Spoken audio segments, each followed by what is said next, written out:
Treneri, papasakokit truputėlį apie Veniselos komandą, kokia tai komanda, ko reikėtų bijoti. Rotacijai turbūt apie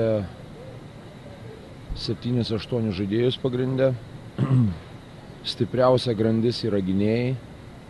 Sakyčiau, pats pagrindinis žaidėjas tai yra Vaskes, kuris žaidžia NBA, turi NBA patirties. Ir kada jiems yra blogai, atakų pabaigose ir daug derinių skirta jam ir jisai imasi iniciatyvos. Aukštas gynėjas gali žaisti tiek iš žaidėjo pozicijoje, tiek antro atakuojančio gynėjo pozicijoje.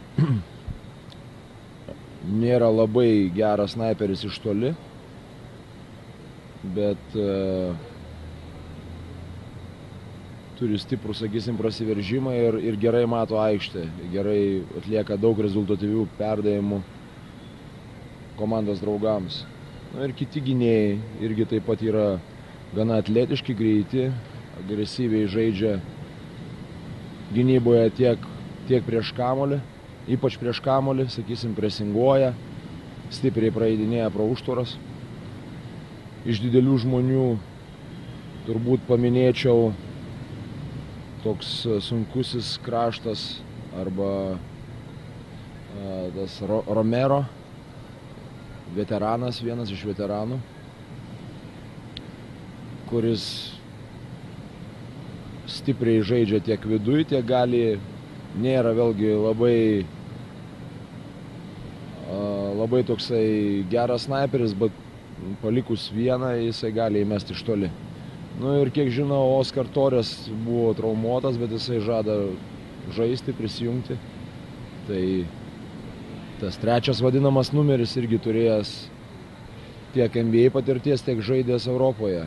Man atvykus į Chimki, jisai buvo Chimko komandoje, bet paskui perėjo į CSKA. Tai irgi labai atletiškas, prasiveržimai, kirtimai, gali mesti iš toli. Kokias jūs silpnesnės vietos sakykit? Silpnesnės tai, kad galbūt dideli nėra tokie stiprus, nėra labai aukšti ir nėra, kaip čia pasakyti, nors jie grūmėsi, žaidžia fiziškai, bet nėra metikai iš toli. Mes galim daugiau padėti nuo didelių žmonių, sakysim, kiek mums reikia gynėjus. Vėlgi, jeigu jie pagauna pajunta, kaip aš vadinu, kraujo kvapo, įsikabina, tada jie prideda intensyvumo visur. Bet šiek tiek gal jiems kebliau, kada kaitalioja gynybos sistemos, aikštės gynybos sistema.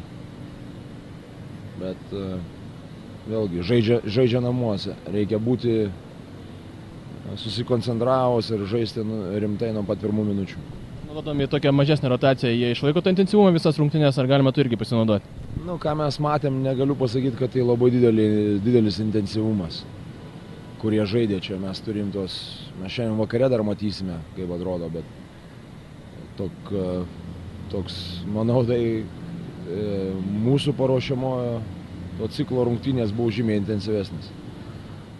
Tai gali būti mūsų privalumas irgi. Sakykime, ar puolant išeis išnaudoti savo aukštus žmonės, įmetant kamuolį jiem? Mums reikia statyti, atlikti tas geras užtvaras padėti gynėjams, todėl kad gynėjai labai stipriai išeidinėja per tas užtvaras. Ir kaitalioja įvairios yra, kelias naudoja gynybos sistemas žaidžiant 2 prieš 2 pick and rollą. Ir kartais yra agresyviai, kartais eina per apačią paskutiniu momentu arba tiesiog braunasi, todėl mums reikia gerai skaityti situacijas, kaip jie ginasi. Ir galbūt palaikyti ir šiek tiek ilgiau tam pabūti užtvoroje, kad gynėjas turėtų išsivesti, sakysim, ir tada mes galim turėti pranašumą kažkokį tai. Ir aišku, išnaudoti taip pat manau, mūsų tie dideli yra geresni žaidėjai ir bandyti ten išnaudoti tą savo pranašumą baudos aikštelę. Galima sakyti, didžiausias iššūkis psichologinis nusiteikimas, nes krepšininkai supranta, kad žaidžia ne su favoritais. Aš nemanau, kad mes neturim priežasčių būti kažkokie tai išeiti ir nevertinti varžovų arba jaustis labai ramus. Nes švelniai tariant, mūsų žaidimas neblizgėja pasiruošimo metu. Mes turim išnaudoti kiekvieną treniruotę ir kiekvienas varžybas gerinti savo žaidimą. Taip ir čia. Aš manau, kad vyrai supranta, mes tikrai koncentracija yra ten, kur tokia, kokia reikiama šioje vietoje ir tiesiog turim žaisti kartu ir iš širdies. Gurkšnį dūmų piktesni bus žaidėjai rytoj?